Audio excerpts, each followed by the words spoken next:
Hello everyone. In the book of Zechariah, chapter 4, verses 8 to 10, it says this. Then the word of the Lord came to me. The hands of Zerubbabel have laid the foundation of this temple. His hands will also complete it. Then you will know that the Lord Almighty has sent me to you. Who dares despise the day of small beginnings? Since the seven eyes of the Lord range throughout the earth, will rejoice when they see the chosen capstone in the hand of Zerubbabel.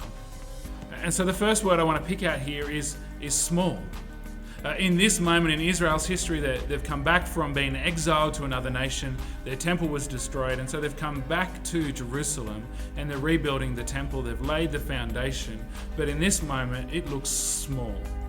It looks small compared to their hopes and dreams. It looks small compared to what was. And so this could have been a disheartening moment.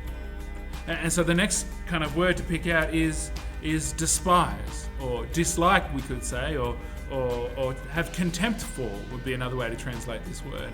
And so God is saying through the prophet to his people, who's despising, who's having contempt for this small moment when you see a foundation where a temple used to stand.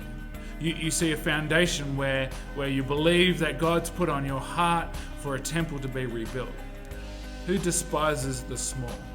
And so for us in our lives, that there might be something that God has led us into. There might be something that God's put a call on our heart and we've set out and we've begun, and right now it's looking small.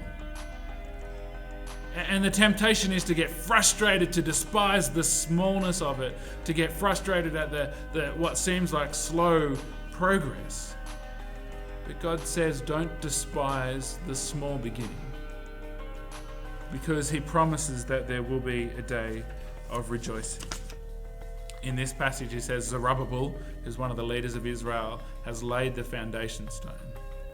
And then he says at the end of this short few verses that there'll be rejoicing when Zerubbabel lays the capstone. That's kind of the top of the temple. That's the job done, the dream completed, the calling fulfilled. And so if God's led you into something, I want to encourage you, though it may seem small now, though you might get frustrated with the smallness of the progress it feels you're making. Don't despise that. But stay true, stay faithful, stay clinging to the calling that God has given you, because there will be a day of rejoicing when the capstone on God's calling for your life gets laid.